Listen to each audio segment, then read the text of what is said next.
지금 영국 전역이 눈물바다가 됐습니다. BBC 9시 뉴스 특별 다큐멘터리가 방영되자마자 방송국 서버가 다운됐고 유튜브에서는 믿을 수 없다, 기적이다라는 댓글이 순식간에 100만 건을 넘어섰습니다. 스코틀랜드 의회는 다음날 아침 긴급 특별 결의안을 만장일치로 통과시켰고 에든버러 시장은 목이 메어 말했습니다. 우리 도시의 영웅을 이제야 제대로 알게 됐다. 79세 스코틀랜드 노인의 한국 여행이 왜 영국 전체를 뒤흔들어 놓은 걸까요? 70년 동안 철저히 숨겨졌던 놀라운 진실, 그리고 국경을 넘어 이어진 감동적인 인연. 지금부터 그 충격적인 사연을 들려드리겠습니다. 저는 앨리스터 맥그리거입니다. 스코틀랜드 에든버러에서 79년을 살아오면서 단 한 가지 변하지 않은 것이 있었습니다. 바로 한국이라는 나라에 대한 깊은 증오였죠. 에든버러의 가난한 동네에서 태어난 저는 아버지의 얼굴을 본 적이 없습니다. 이안 맥그리거, 스코틀랜드 전통의 블랙와치 연대 하사관이었던 제 아버지는 제가 5살이던 1951년 한국전쟁에 참전했다가 영영 돌아오지 못했습니다. 임진강 전투에서 중공군과 맞서 싸우다가 실종됐다는 전보 한 장이 전부였죠. 어머니 메리는 남편을 잃은 충격으로 정신이 무너졌습니다. 매일 밤 악몽에 시달리며 비명을 질렀고 낮에는 넋을 잃고 창밖만 바라보셨죠. 결국 정신병원에 입원하셨고 저는 5살의 나이에 세인트 앤드류스 고아원으로 보내졌습니다. 고아원은 춥고 외로운 곳이었어요. 겨울이면 난방도 제대로 되지 않아 여러 명이 한 이불을 덮고 잤죠. 매일 아침 6시에 일어나 기도를 하고 딱딱한 오트밀 죽으로 하루를 시작했습니다. 일요일마다 교회에 가서 전쟁 미망인들과 고아들을 위한 특별 기도 시간이 있었는데 그때마다 저는 속으로 외쳤어요. 신이 정말 있다면 왜 아버지를 데려가셨나요? 왜 저를 혼자 남겨두셨나요? 고아원 창문에서는 멀리 에든버러 성이 보였습니다. 다른 아이들은 부모님이 데리러 올 거라는 희망을 품고 있었지만 저는 달랐어요. 아버지는 이미 죽었고 어머니는 정신병원에 계셨으니까요. 그래서 저는 일찍부터 희망 따위는 버렸습니다. 대신 분노를 품었죠. 아버지를 죽인 그 나라, 한국에 대한 분노를요. 10살이 되던 해 크리스마스, 특별히 어머니를 면회할 수 있는 허가가 났습니다. 정신병원은 에든버러 외곽의 음산한 곳에 있었어요. 철문을 지나 긴 복도를 걸어가는 동안 소독약 냄새와 환자들의 신음소리가 들렸습니다. 어머니는 하얀 병실 구석에 웅크리고 앉아 계셨어요. 한때 아름다웠던 금발은 새하얗게 새어 있었고 맑았던 파란 눈은 초점을 잃고 있었죠. 엄마, 저예요. 앨리스터예요. 어머니는 저를 알아보지 못하셨습니다. 대신 허공을 바라보며 중얼거리셨어요. 이안이 백파이프를 불고 있어. 들려? 저 멀리 언덕에서 아름다운 스코틀랜드의 노래를 부르고 있어. 곧 돌아온대. 크리스마스에는 꼭 돌아온다고 약속했어. 그 말을 듣는 순간 제 가슴 속에서 뭔가가 부서졌습니다. 어머니는 아직도 아버지를 기다리고 계셨던 거예요. 4년이 지났는데도 말이죠. 그날 이후로 저는 한국이라는 이름만 들어도 치가 떨렸습니다. 그 나라가 우리 가족을 파괴했으니까요. 고아원에서의 생활은 계속됐습니다. 매년 11월 11일 현충일이면 전쟁 희생자를 기리는 행사가 있었는데 저는 늘 맨 뒤에 서서 참여하는 척만 했어요. 다른 아이들은 아버지가 영웅이라며 자랑스러워했지만 저는 달랐습니다. 영웅?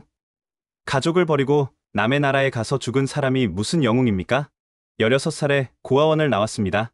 조선소에서 일자리를 구했죠. 힘든 육체노동이었지만 불평하지 않았어요. 땀 흘려 일하는 동안은 아무 생각도 하지 않아도 됐으니까요.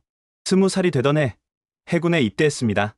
아버지처럼 군인이 되고 싶어서가 아니라 그저 떠나고 싶어서였어요. 에든버러의 모든 것이 아버지를 떠올리게 했거든요. 1982년 포클랜드 전쟁에 참전했습니다. 구축함 HMS 셰필드에 타고 있었죠. 아르헨티나 전투기의 미사일 공격으로 배가 불타기 시작했을 때 동료들이 하나둘 쓰러져갔습니다. 그때 처음으로 아버지가 겪었을 공포를 이해할 수 있었어요. 하지만 그것은 오히려 분노를 더 키웠습니다. 이런 지옥 같은 곳에서, 그것도 남의 나라를 위해 죽다니 얼마나 무의미한 죽음입니까? 제대 후 에든버러로 돌아와 교도소 교도관이 됐습니다. 차갑고 엄격한 규율, 감정을 드러내지 않는 태도, 그것이 제게는 편했어요. 죄수들은 저를 얼음장 맥그리거라고 불렀죠. 30년 동안 단 한 번도 미소 짓는 모습을 본 적이 없다면서요. 40살에 캐서린을 만났습니다. 교도소 의무실에서 일하는 간호사였죠. 따뜻하고 인내심 많은 여자였어요. 왜 저 같은 차가운 남자를 사랑했는지 모르겠지만 그녀는 끝까지 저를 포기하지 않았습니다. 앨리스터, 당신 안에는 상처받은 어린 소년이 있어요. 그 아이를 달래주세요. 캐서린은 늘 그렇게 말했지만 저는 방법을 몰랐습니다. 대신 더 단단한 껍질 속으로 숨었죠. 딸 피오나가 태어났을 때 저는 공포에 질렸습니다. 어떻게 아버지가 되어야 하는지 전혀 몰랐으니까요. 제가 아는 아버지란 사진 속의 흐릿한 얼굴뿐이었습니다. 피오나가 자라면서 질문이 많아졌어요. 아빠, 할아버지는 어떤 분이셨어요? 왜 할아버지 이야기는 안 해주세요? 다른 집에는 할아버지 사진이 많은데 우리 집엔 왜 없어요? 그럴 때마다 저는 입을 다물거나 화제를 돌렸습니다. 할아버지는 군인이셨어. 전쟁에서 돌아가셨고. 그게 다야. 차가운 대답에 피오나의 눈에 실망이 어렸지만 저는 더 이상 말할 수 없었어요. 어떻게 설명하죠? 할아버지는 가족을 버리고 쓸데없는 전쟁에 나가 개죽음을 당했다고? 그래서 할머니는 미쳐버렸고 아빠는 고아원에서 자랐다고? 세월이 흘러 피오나는 의대에 갔고 런던의 대형 병원에 취직했습니다. 명절에나 잠깐 얼굴을 비추는 사이가 됐죠. 제가 그렇게 만든 겁니다. 차가운 아버지 밑에서 자란 딸이 멀리 떠난 건 당연한 일이었어요. 5년 전 캐서린이 췌장암 진단을 받았습니다. 6개월 시한부였죠. 병원 침대에 누워서도 그녀는 저를 걱정했어요. 앨리스터, 내가 떠나면 당신은 더 외로워질 거예요. 제발 마음을 열어요. 증오를 버리고 용서하세요. 무엇을 용서해요? 제가 물었죠. 당신 자신을요. 그리고 당신 아버지도요. 그분도 선택의 여지가 없었을 거예요. 캐서린은 제 손을 꼭 잡고 마지막 숨을 거뒀습니다. 사랑해요. 앨리스터, 당신은 좋은 사람이에요. 단지 너무 오래 상처 속에 갇혀 있었을 뿐이에요. 그녀가 떠난 후 저는 완전히 혼자가 됐습니다. 은퇴한 늙은이, 가족도 친구도 없는 외톨이.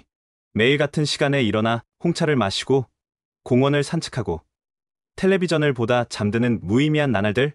그러던 어느 날 집안 정리를 하다가 다락방에서 먼지 쌓인 가죽 케이스를 발견했습니다.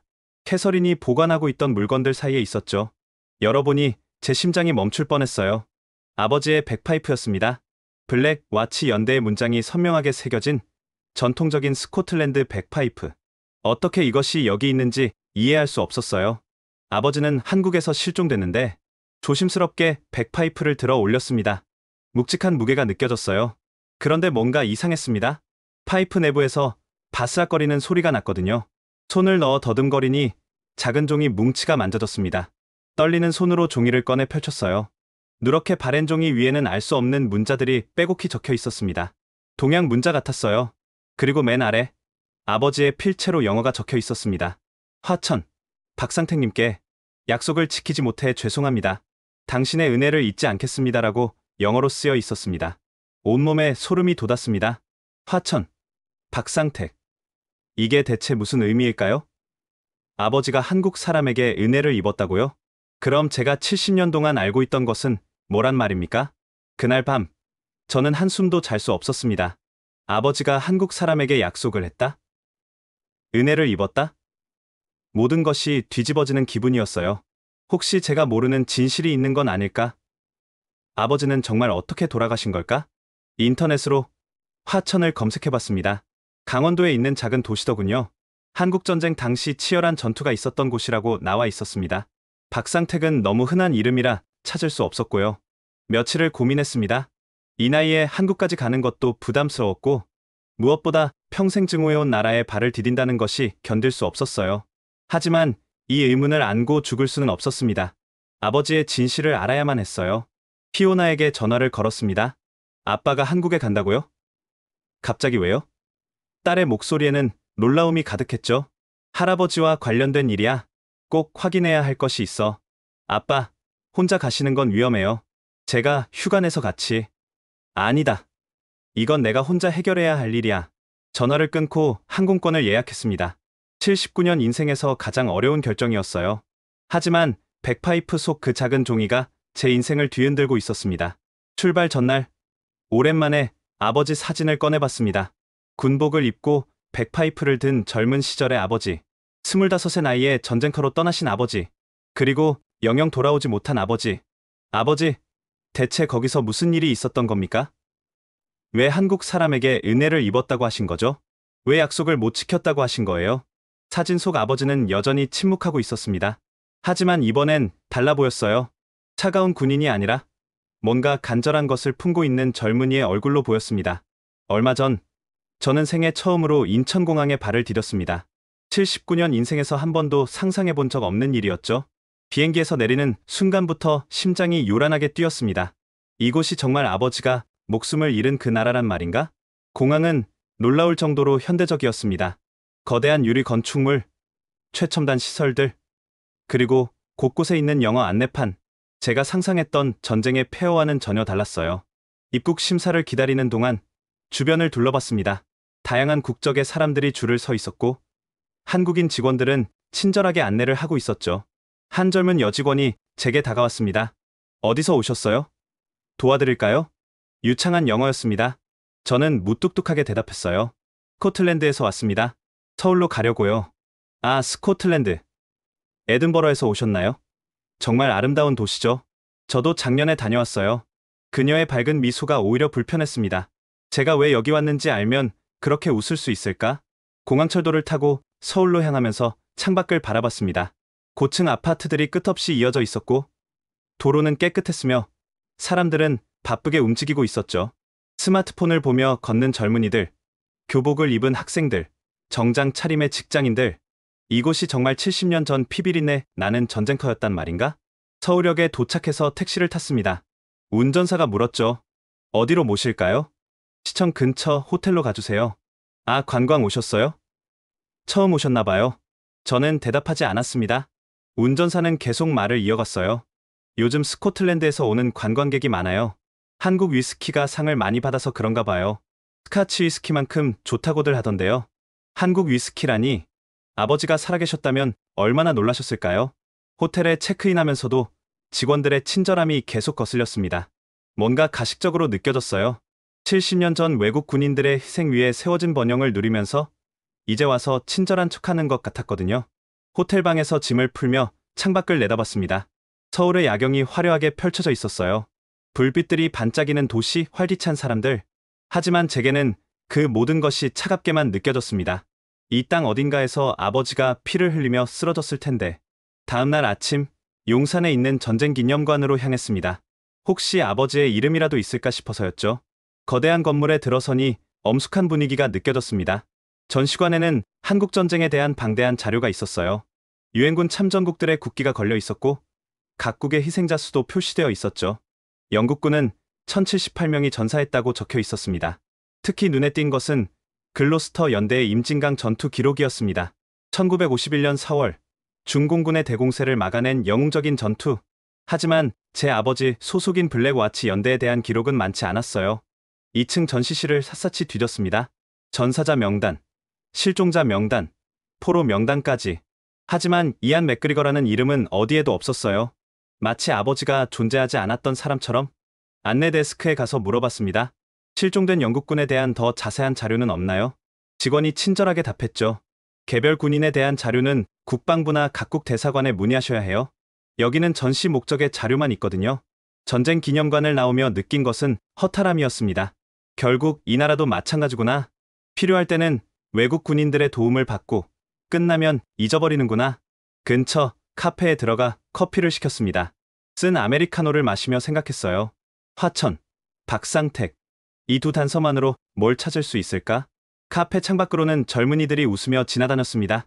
연인들이 손을 잡고, 친구들이 셀카를 찍고, 평화로운 일상의 모습들. 하지만 제게는 그것이 더욱 아팠어요. 이 평화를 위해 죽어간 사람들은 기억되지 않고 있으니까. 서울에서 며칠을 더 보냈지만 진전이 없었습니다. 영국 대사관에도 갔지만 70년 전 기록은 본국에 보관되어 있다고 했죠. 국방부는 절차가 복잡하다며 몇 주가 걸릴 거라고 했고요. 통역사를 구해볼까도 생각했지만 뭘 어떻게 설명해야 할지 막막했습니다. 70년 전에 죽은 아버지가 남긴 메모에 있던 이름을 찾고 있다고 하면 미친 사람 취급받을 것 같았어요. 호텔방에서 보낸 마지막 밤, 저는 거의 포기 상태였습니다. 내일 화천에 가보고 아무것도 찾지 못하면 그냥 돌아가자고 생각했죠.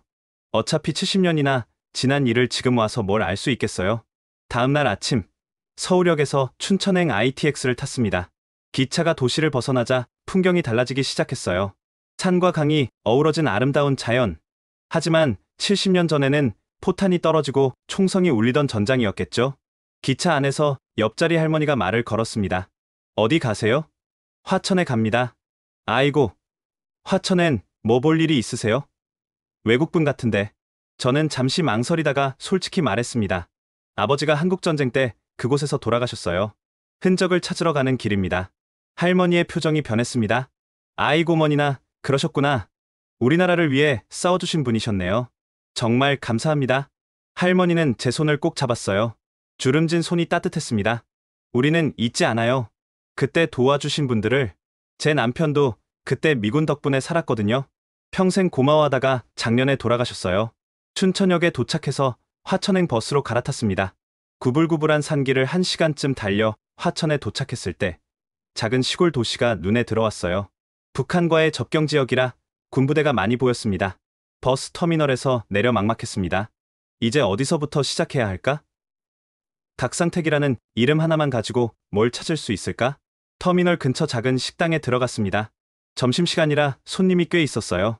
김치찌개를 시키고 주인 아주머니에게 스마트폰 번역 앱을 보여주며 물었습니다. 박상택이라는 분을 아세요? 나이가 많으신 분일 텐데요. 아주머니는 고개를 갸웃거리며 뭐라고 한국말로 중얼거렸습니다. 그러다가 갑자기 뭔가 생각난 듯 급하게 전화를 걸었어요. 잠시 후 중년 남성이 식당으로 들어왔습니다. 단정한 차림의 공무원처럼 보였어요. 영어 하십니까? 제가 물었습니다. 네, 조금은요. 저는 이 마을 이장입니다. 박상택 어르신을 찾으신다고 들었는데요. 제 심장이 빠르게 뛰기 시작했습니다. 정말 그런 사람이 있다는 건가요? 이장의 표정이 심각해졌습니다. 박상택 어르신은 3년 전에 돌아가셨습니다. 향년 90세셨죠. 그 말에 저는 그 자리에 주저앉을 뻔했습니다. 3년 전. 너무 늦었구나. 하지만 이장의 다음 말이 저를 다시 일으켜 세웠어요. 그런데 정말 신기한 일이네요. 박상택 어르신이 평생 영국 군인을 기다리셨거든요. 매년 특별한 날이면 영국 군인을 위한 제사를 지내셨죠. 제사를요? 저는 믿을 수 없어 되물었습니다. 네. 자기 목숨을 구해준 은인이라고 하시면서요. 이안 맥그리거라는 이름을 평생 외우고 다니셨어요. 온몸에 전율이 흘렀습니다. 이안 맥그리거. 제 아버지의 이름이 70년 동안 이 작은 마을에서 기억되고 있었다니. 이장은 저를 동네 노인정으로 안내했습니다. 여기 계신 어르신들이 박상택 할아버지를 잘 아셨어요. 특히 김복순 할머니는 같은 마을에서 평생 사셨죠. 노인정은 작은 한옥 건물이었습니다. 안으로 들어서자 훈훈한 온돌 바닥과 구수한 된장 냄새가 났어요. 열댓 명의 어르신들이 화투를 치거나 텔레비전을 보고 계셨죠.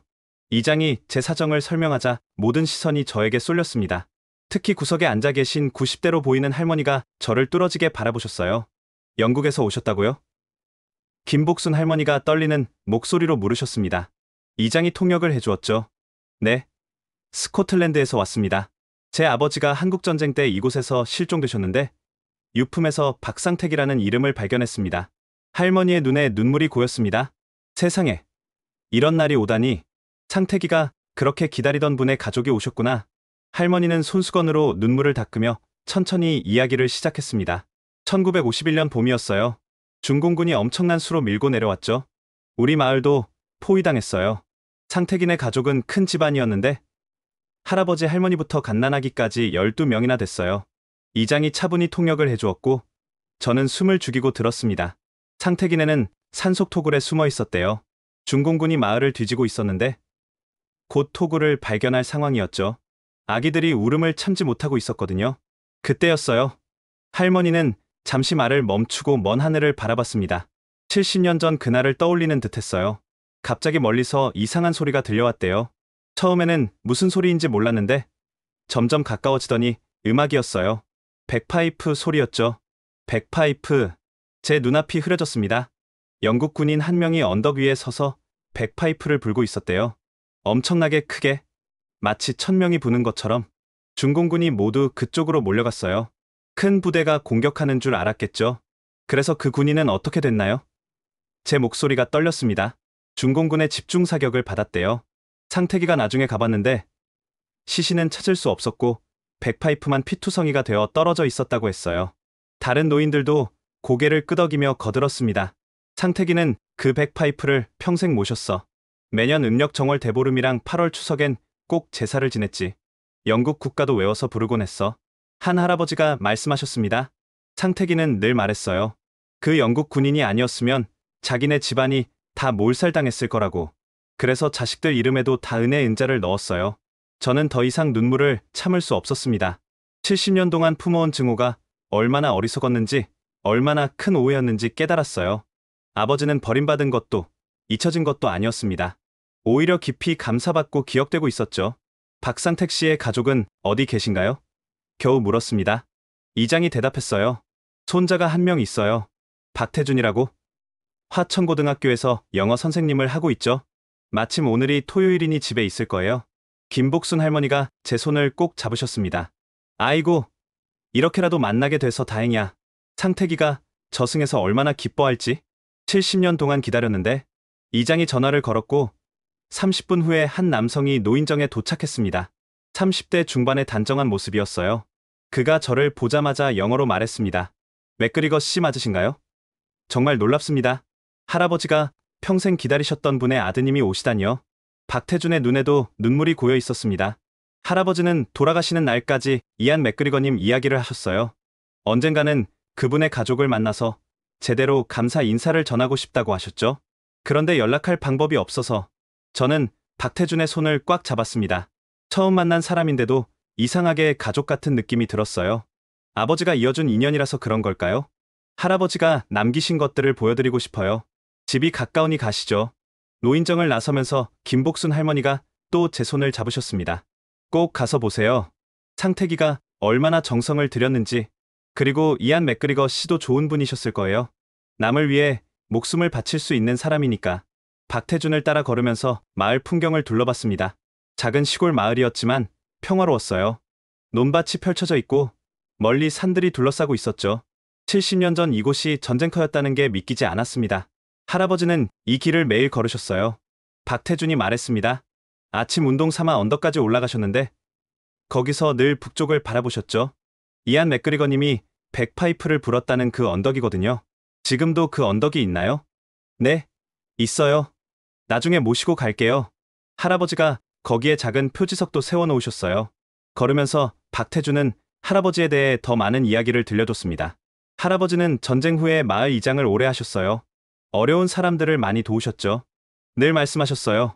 자기가 받은 은혜가 너무 커서 평생 갚아도 모자란다고. 전쟁 고아들을 여러 명 거두어 키우기도 하셨어요. 그 아이들도 다 은자 돌림으로 이름을 지어주셨죠. 은수, 은미, 은철 지금은 다들 어른이 되어서 각자 잘 살고 있어요. 그리고 매년 현충일에는 춘천에 있는 영국군 참전비를 찾아가셨어요. 거기서 꼭 1시간씩 서 계셨죠. 영국 국가를 부르시고 묵념을 하시고 제 가슴이 뜨거워졌습니다. 한 사람이 70년 동안 이렇게 한결같이 감사하며 살 수 있다는 것이 놀라웠어요. 그것도 단 한 번의 만남, 단 하루의 은혜를 위해서. 할아버지는 영어를 배우려고 무척 노력하셨어요. 혹시 이안 맥그리거님의 가족을 만나게 되면 직접 감사 인사를 전하고 싶다고 하시면서요. 그래서 저도 영어를 열심히 공부했죠. 박태준의 집에 거의 다 와갈 무렵 그가 조심스럽게 말했습니다. 맥그리거 씨, 혹시 괜찮으시다면 할아버지가 돌아가실 때 부탁하신 것이 있어요. 뭔가요? 만약 이안 맥그리거님의 가족을 만나게 되면 꼭 전해달라고 하신 말씀이 있어요. 당신의 희생은 헛되지 않았습니다. 덕분에 많은 생명이 살았고 그들은 모두 당신을 기억하고 있습니다라고요. 저는 걸음을 멈추고 하늘을 올려다봤습니다. 맑은 가을 하늘이 눈부셨어요. 어딘가에서 아버지가 지켜보고 계신 것 같았습니다. 감사합니다. 정말 감사합니다. 그게 제가 할 수 있는 전부였습니다. 70년 만에 들은 아버지의 진실, 증오 대신 감사를, 원망 대신 존경을 품고 살아온 사람들. 이제 저도 그들처럼 살아야겠다는 생각이 들었습니다. 박태준의 집은 전통 한옥을 현대식으로 개조한 아담한 건물이었습니다. 대문을 들어서자 정갈한 마당이 눈에 들어왔어요. 한쪽에는 작은 정원이 있었고 맞은편에는 별채처럼 보이는 건물이 있었습니다. 저것이 할아버지가 특별히 만드신 추모관이에요. 이안 맥그리거님을 위한 공간이죠. 박태준이 별채의 문을 여는 순간 저는 그 자리에 얼어붙었습니다. 정면 벽에는 커다란 액자가 걸려 있었는데 그 안에는 젊은 시절 아버지의 사진이 있었습니다. 블랙 와치 연대 군복을 입고 백파이프를 들고 있는 모습. 제가 집에 가지고 있는 것과 똑같은 사진이었어요. 사진 아래에는 한글과 영어로 이렇게 적혀 있었습니다.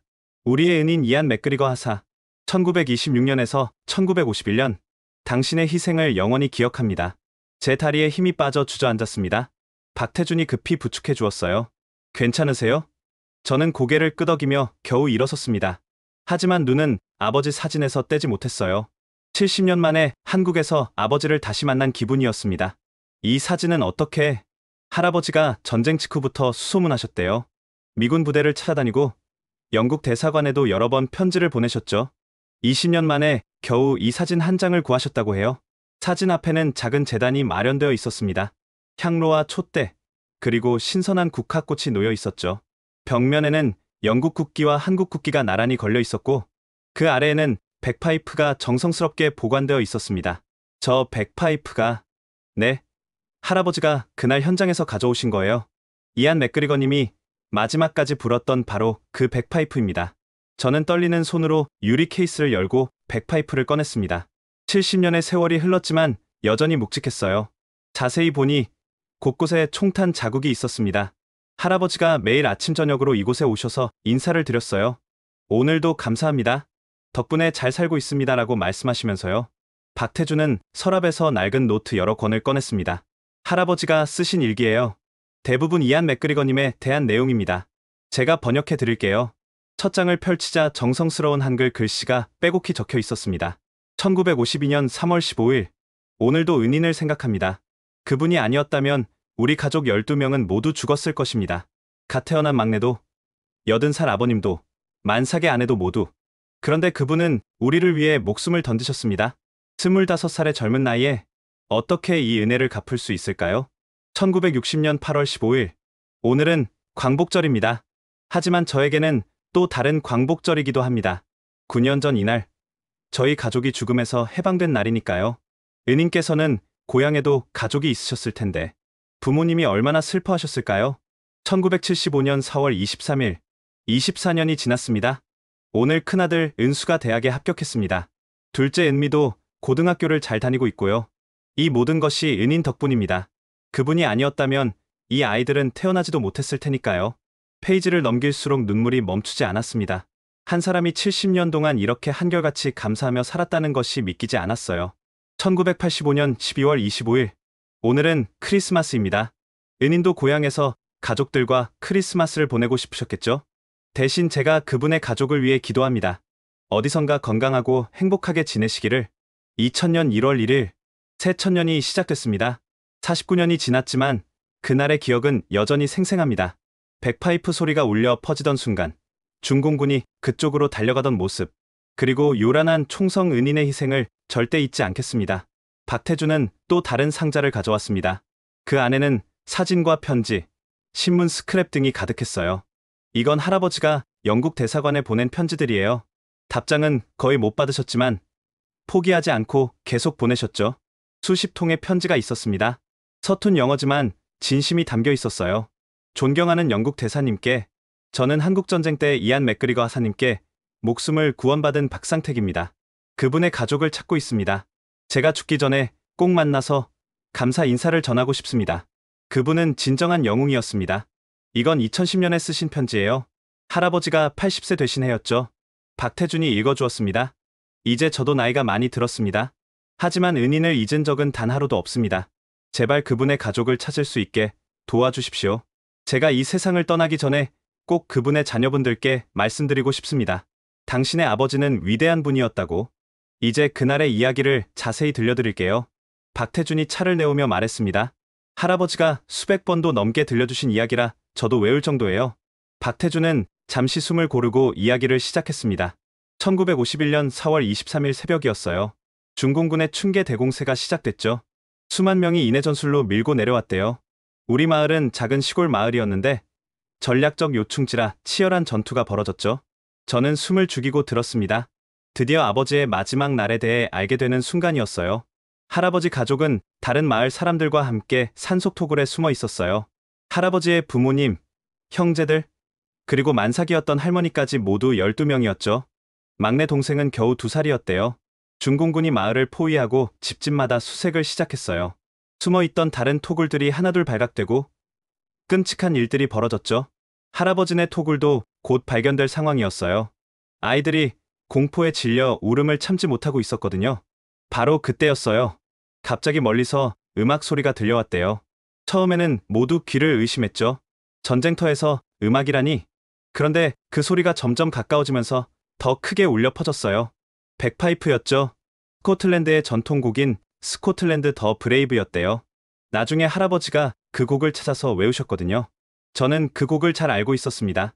스코틀랜드 군대가 전투에 나갈 때 부르는 곡이었죠. 아버지도 그 곡을 좋아하셨다고 어머니가 말씀하신 적이 있었어요.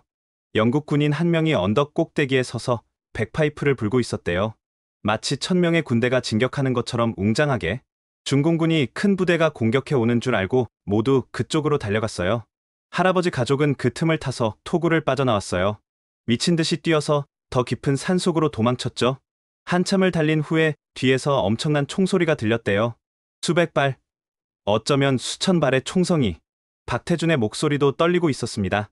다음날 할아버지가 몰래 그곳에 가봤대요. 언덕은 포탄 구멍으로 뒤덮여 있었고 나무들은 총탄에 벌집이 되어 있었어요. 그리고 바위 뒤에서 피투성이가 된 백파이프를 발견했죠. 시신은 없었어요. 아마 중공군이 가져갔거나. 그런데 신기한 것이 있었대요. 백파이프 옆에 작은 종이가 있었는데 거기에 한글로 살아라라고 적혀 있었어요. 그리고 그 밑에 영어로 자기 이름을 적어놨더래요.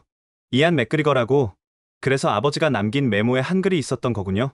마지막 순간에 박상택에게 남긴 메시지였던 겁니다. 할아버지는 그 백파이프와 종이를 들고 울면서 맹세하셨대요. 평생 이 은혜를 잊지 않고 은인을 기리며 살겠다고. 그리고 정말로 그 약속을 지키셨죠. 박태준은 벽에 걸린 다른 사진들을 가리켰습니다. 이건 할아버지가 춘천 영국군 참전비에 가신 사진들이에요. 1960년부터 2019년까지 60년 동안 한 해도 빠지지 않고 가셨어요. 사진 속 박상택은 나이가 들어가면서도 꼿꼿한 자세로 참전비 앞에 서 있었습니다. 가슴에는 태극기와 유니언 잭을 나란히 달고 있었죠. 이건 할아버지가 직접 만드신 거예요. 박태준이 작은 나무 상자를 가져왔습니다. 열어보니 손수 만든 훈장 같은 것이 있었어요. 나무로 깎은 백파이프 모양의 IM 1951이라고 새겨져 있었습니다. 매년 4월 23일에는 이걸 가슴에 달고 하루 종일 보내셨어요. 그날은 우리 가족의 또 다른 명절이었죠. 은인을 기리는 날.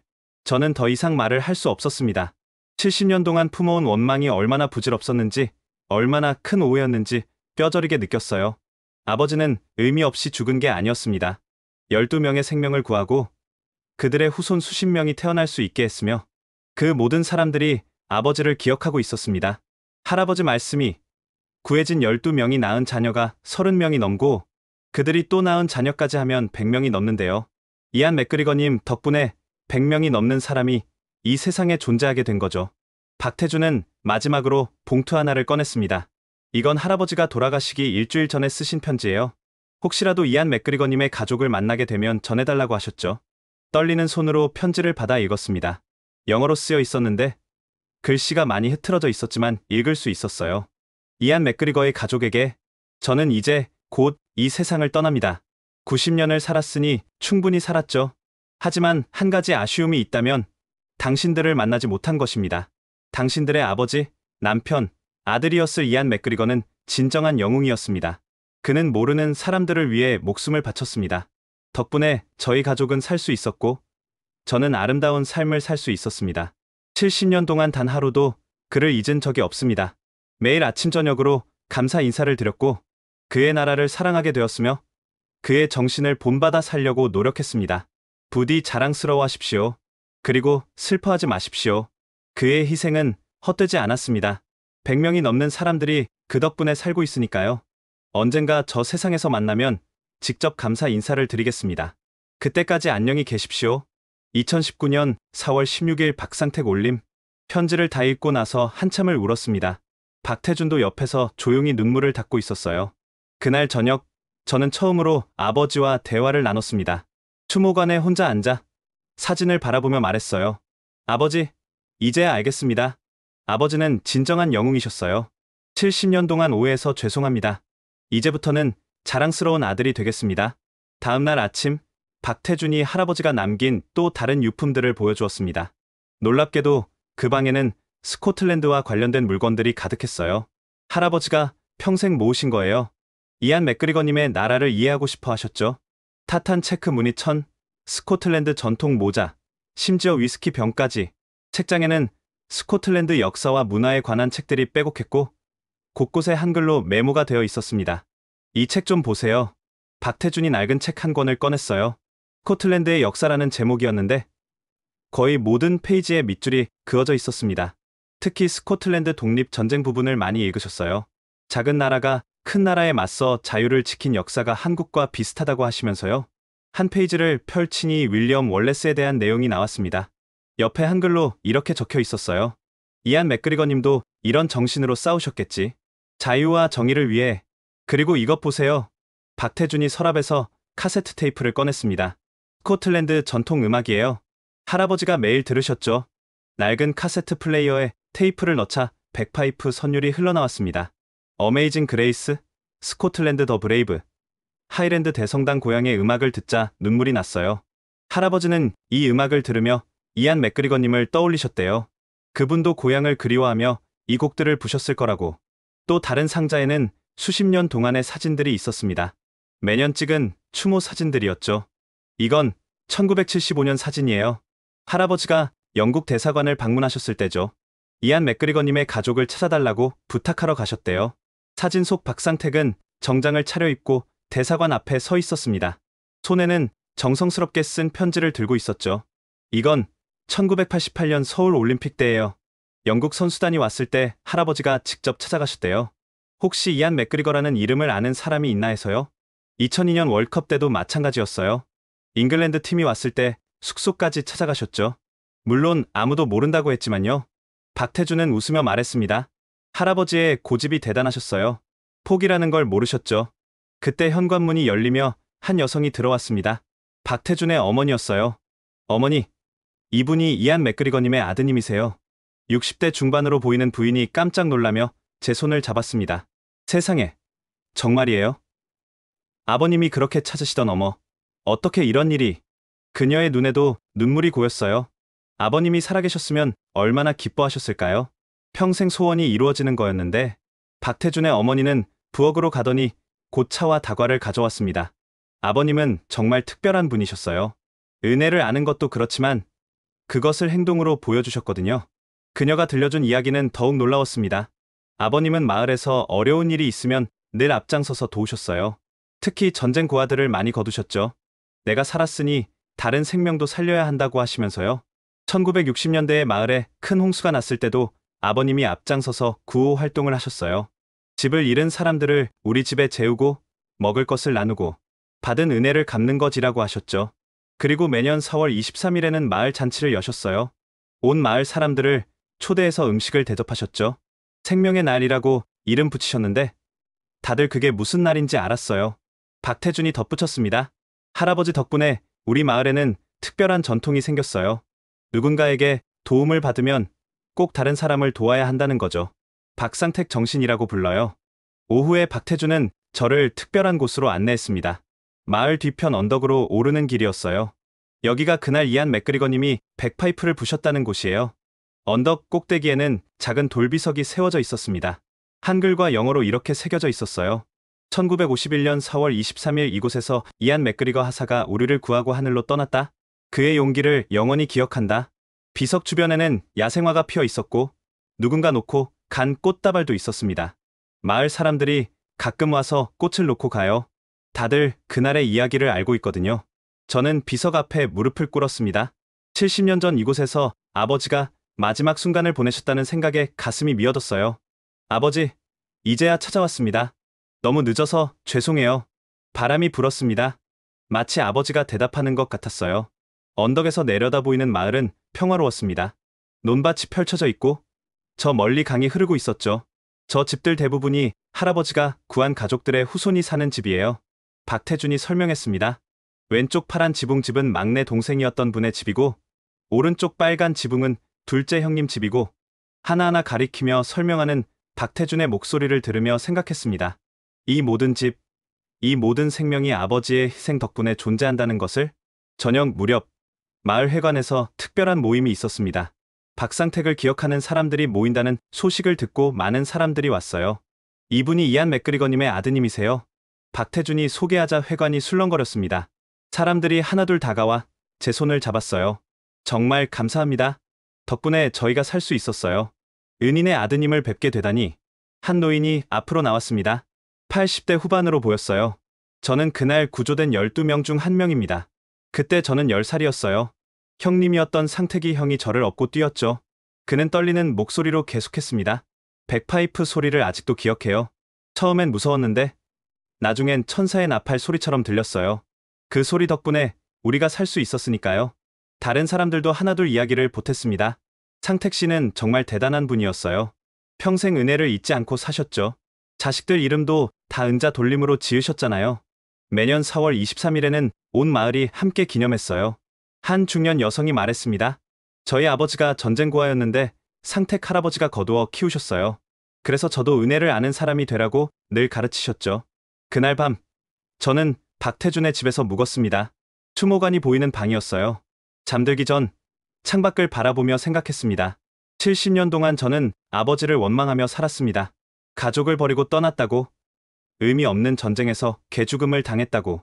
하지만 진실은 정반대였어요. 아버지는 가장 숭고한 방식으로 돌아가셨습니다. 모르는 사람들을 위해 목숨을 바쳤고 그들은 70년 동안 감사하며 살았으며 그 감사를 또 다른 사람들에게 나누며 살았습니다. 새벽에 일어나 추모관으로 갔습니다. 아버지 사진 앞에 앉아 조용히 말했어요. 아버지, 이제 압니다. 아버지가 왜 그러셨는지, 그리고 왜 그것이 옳은 일이었는지 용서해 주세요. 그리고 자랑스럽습니다. 정말로. 창밖으로 동이 트고 있었습니다. 새로운 날의 시작이었죠. 그리고 저에게는 새로운 인생의 시작이기도 했습니다. 일주일째 되는 날, 박태준이 특별한 제안을 했습니다. 맥그리거 씨, 할아버지가 하시던 봉사활동이 있어요. 함께 해보시겠어요? 그것은 화천 지역 독거노인들께 도시락을 배달하는 일이었습니다. 박상택은 80세가 넘어서도 매주 목요일마다 이 일을 했다고 합니다. 할아버지는 늘 말씀하셨어요. 받은 은혜를 직접 갚을 수는 없지만 다른 사람들을 도우며 갚아나갈 수 있다고요. 우리는 화천복지관에서 도시락을 받아 배달을 시작했습니다. 첫 번째로 방문한 곳은 85세 독거노인 강필순 할머니 댁이었어요. 어머, 태준이구나. 그런데 이 양반은 누구니? 박태준이 저를 소개하자 할머니의 눈이 휘둥그레졌습니다. 세상에, 그 영국 군인의 아들이라고? 정말이니? 상태기가 그렇게 찾던 사람이 왔구나. 할머니는 제 손을 꼭 잡고 눈물을 흘리셨습니다. 고맙습니다. 정말 고맙습니다. 당신 아버지 덕분에 우리가 다 살았어요. 상태기가 살아서 우리 마을이 이렇게 된 거예요. 두 번째로 방문한 곳은 참전용사 김성호 할아버지 댁이었습니다. 89세의 김 할아버지는 한국전쟁 당시 영국군 통역병으로 일했다고 했어요. 블랙 와치 연대를 기억하지? 용맹한 전사들이었어. 특히 백파이프를 불며 진격하는 모습은 정말 인상적이었지. 김 할아버지는 낡은 사진첩을 꺼내 보여주셨습니다. 이 사진들 좀 봐. 1951년 봄에 찍은 건데 혹시 이 중에 자네 아버지가 있나? 흐릿한 흑백 사진들을 하나하나 살펴봤지만 아버지를 확실히 알아볼 수는 없었습니다. 하지만 블랙와치 연대 군인들의 모습을 보니 가슴이 뭉클했어요. 이 사람들 대부분이 돌아가지 못했어. 임진강 전투는 정말 치열했거든. 중공군이 인해 전술로 밀고 왔는데 영국군은 끝까지 진지를 지켰지. 세 번째로 방문한 곳은 정순자 할머니 댁이었습니다. 91세의 정 할머니는 그날 박상택 가족과 함께 토굴에 숨어 있었다고 했어요. 백파이프 소리가 들렸을 때 우리는 모두 죽는 줄 알았어. 그런데 상택이 아버지가 저 소리가 우리를 살리는 소리다라고 하시더라고. 정 할머니는 그날의 기억을 생생히 들려주셨습니다. 총소리가 멈춘 후 상택이가 가보겠다고 했어. 모두 말렸지만 기어이 갔지. 그리고 피투성이 백파이프를 들고 돌아왔어. 울면서 이분이 우리를 살렸다고 하더라고. 도시락 배달을 마치고 복지관으로 돌아오는 길에 박태준이 말했습니다. 이제 깜짝 선물을 보여드릴게요. 그는 차 트렁크에서 케이스를 꺼냈습니다. 열어보니 백파이프였어요. 아버지가 마지막으로 연주했던 바로 그 백파이프였습니다. 혹시 연주할 수 있으세요? 저는 고개를 끄덕였습니다. 어릴 때 고아원에서 배운 적이 있었거든요. 스코틀랜드 전통을 이어가고 싶어서였죠. 비록 서툴렀지만요. 그럼 할아버지가 늘 듣고 싶어 하셨던 곡을 들려주실 수 있을까요? 어메이징 그레이스를요. 저는 떨리는 손으로 백파이프를 들었습니다. 70년 만에 아버지의 백파이프를 제가 들고 있다니 믿을 수 없는 순간이었어요. 숨을 깊이 들이쉬고 천천히 연주를 시작했습니다. 처음엔 소리가 떨렸지만 점점 안정되어 갔어요. 구슬픈 선율이 화천의 하늘에 울려 퍼졌습니다. 복지관에 있던 어르신들이 하나둘 밖으로 나왔어요. 모두들 조용히 서서 들었습니다. 누군가는 눈물을 닦았고 누군가는 두 손을 모아 기도했죠. 연주가 끝나자 박수가 터져 나왔습니다. 상태기가 듣고 싶어 하던 바로 그 소리야. 70년 만에 들어보는구나. 이제야 은인에게 제대로 인사를 하는 것 같아. 한 할머니가 다가와 말씀하셨습니다. 젊었을 때 미군 부대 근처에서 일했는데 가끔 백파이프 소리를 들었어. 그때는 슬픈 소리라고 생각했는데 지금 들으니 희망의 소리네. 그날 이후로 저는 매일 오후에 복지관에서 백파이프를 연주했습니다. 소문이 퍼져 많은 사람들이 모여들었어요. 특히 참전용사 어르신들이 많이 오셨죠. 전쟁 때는 이 소리가 무서웠어. 적이 오는 줄 알았으니까. 하지만 연합군한테는 용기를 주는 소리였지. 지금 들으니 평화의 소리야. 전쟁이 끝났다는 증거니까. 어느 날은 화천 고등학교 학생들이 찾아왔습니다. 박태준이 가르치는 학생들이었죠. 선생님이 수업 시간에 이야기해 주셨어요. 우리 마을을 구한 영국 군인에 대해서요. 한 학생이 영어로 말했습니다. 저희 증조 할아버지를 구해주셔서 감사합니다라고 영어로 말했어요. 저는 학생들에게 백파이프에 대해 설명하고 간단한 곡을 가르쳐 주었어요. 아이들은 신기해하며 하나씩 불어보려고 했죠. 이게 정말 70년 된 악기예요? 맞아. 너희 증조 부모님들을 구한 악기야. 우와. 역사적인 악기네요. 한 여학생이 물었습니다. 왜 그 군인 아저씨는 자기 목숨을 바쳐가면서까지 모르는 사람들을 구했을까요? 잠시 생각한 후 대답했습니다. 아마도 그게 옳은 일이라고 생각했기 때문이겠지. 군인의 의무는 무고한 사람들을 지키는 거니까. 박태준이 거들었습니다. 그리고 그 순간에는 국적이나 인종 같은 건 중요하지 않았을 거예요. 그저 살려야 할 생명들이 있었을 뿐이죠. 일주일이 두 주가 되고 두 주가 한 달이 되었습니다. 저는 화천을 떠날 수 없었어요. 매일 새로운 이야기를 듣고 새로운 사람들을 만났으니까요. 특히 인상 깊었던 것은 박상택의 은혜 갚기 이야기들이었습니다.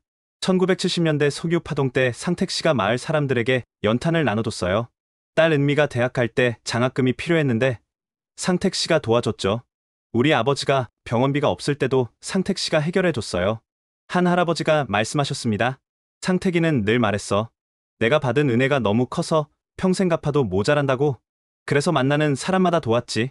어느 날 저녁 박태준과 함께 그 언덕에 다시 올랐습니다. 석양이 마을을 붉게 물들이고 있었어요. 할아버지가 매일 여기 오셔서 북쪽을 바라보셨어요. 그리고 혼잣말처럼 중얼거리셨죠. 오늘도 감사합니다. 덕분에 잘 살고 있습니다라고. 저는 아버지의 백파이프를 들고 있었습니다. 그리고 70년 전 아버지가 불었던 스코틀랜드 더 브레이브를 연주했어요. 웅장한 선율이 계곡에 울려 퍼졌습니다. 마을 사람들이 집에서 나와 올려다봤어요. 어떤 이들은 손을 흔들었고 어떤 이들은 머리를 숙여 인사했죠. 연주를 마치고 내려오는데 한 할머니가 기다리고 있었습니다. 고마워요. 드디어 제대로 된 인사를 하는 것 같아서 70년 동안 마음에 빚이 있었는데 이제야 조금 갚는 기분이야. 한 달째 되는 날 저는 중요한 결정을 했습니다. 박 선생, 저는 여기 더 있고 싶습니다. 아니, 뭔가 하고 싶어요. 아버지의 뜻을 이어서 박태준이 놀라며 물었습니다. 정말이세요? 그럼 어떤 일을 하고 싶으신가요? 장학재단을 만들고 싶어요. 이안 맥그리거 박상택 장학재단. 한국과 영국의 젊은이들이 서로의 나라에서 공부할 수 있도록 돕는 거죠. 박태준의 눈이 빛났습니다. 훌륭한 생각이에요. 할아버지가 정말 기뻐하실 거예요. 그날부터 우리는 장학재단 설립을 준비했습니다. 화천군청도 적극 도왔고 영국 대사관도 관심을 보였죠. 마을 사람들도 작은 성금을 모아주었습니다. 상태기가 평생 베푼 은혜를 이제 우리가 갚을 차례야. 2달 후 장학재단이 정식으로 출범했습니다. 첫 장학생으로는 박태준의 제자 중 한 명과 에든버러의 고등학생이 선발됐어요. 이 장학금은 단순한 학비 지원이 아닙니다. 저는 창립시에서 말했습니다. 70년 전 시작된 우정을 이어가는 다리입니다. 전쟁이 만든 상처를 평화가 치유하는 증거입니다. 박태준이 덧붙였습니다. 할아버지는 늘 말씀하셨어요. 은혜는 갚는 게 아니라 나누는 거라고. 이제 그 정신을 젊은이들이 이어갈 겁니다. 창립식이 끝난 후 저는 다시 그 언덕에 올랐습니다. 이번에는 혼자가 아니었어요. 마을 사람들이 함께 올랐죠. 비석 앞에서 우리는 묵념을 했습니다. 그리고 제가 백파이프로 어메이징 그레이스를 연주했어요. 마지막 음이 사라질 때쯤 누군가 조용히 말했습니다. 이제 빚을 다 갚은 것 같아요. 아니에요. 제가 대답했습니다. 이제 시작입니다. 아버지와 박상택 씨가 보여준 사랑을 계속 나누는 거죠. 해가 지고 있었습니다. 붉은 노을이 하늘을 물들였어요. 어딘가에서 아버지가 미소 짓고 계신 것 같았습니다. 그리고 저는 알았습니다. 증오를 품고 살았던 70년보다 용서와 사랑을 배운 이 몇 달이 훨씬 더 값진 시간이었다는 것을. 지금까지 70년간의 오해가 만든 증오, 그리고 진실이 가져온 화해의 이야기를 들으셨습니다. 앨리스터 맥그리거가 발견한 것은 단순한 과거의 진실이 아니었습니다. 전쟁 속에서도 빛났던 인간의 존엄성, 국경을 넘은 우정, 그리고 70년을 이어온 감사의 마음이었죠. 이 이야기가 우리에게 던지는 질문은 무겁습니다. 우리가 품고 있는 미움과 편견은 과연 진실에 기초한 것일까요? 혹시 우리도 앨리스터처럼 잘못된 증오를 품고 있는 건 아닐까요? 전쟁은 상처를 남기지만 그 상처를 치유하는 것은 결국 사람의 마음입니다. 이안 맥그리거가 보여준 희생정신, 박상택이 지켜온 감사의 마음, 그리고 두 가족이 만들어가는 화해와 우정. 이것이 바로 우리가 기억해야 할 역사의 진정한 교훈이 아닐까요? 여러분은 이 이야기를 어떻게 들으셨나요? 댓글로 여러분의 생각을 나눠주세요. 그리고 이 영상이 마음에 드셨다면 좋아요와 구독 부탁드립니다. 특히 이 이야기를 꼭 공유해주세요. 아직도 어딘가에는 전쟁의 상처를 안고 사는 분들이 계십니다. 이 이야기가 그분들에게 작은 위로가 될 수 있도록 널리 알려주세요. 지금까지 감동 편지함이었습니다. 감사합니다.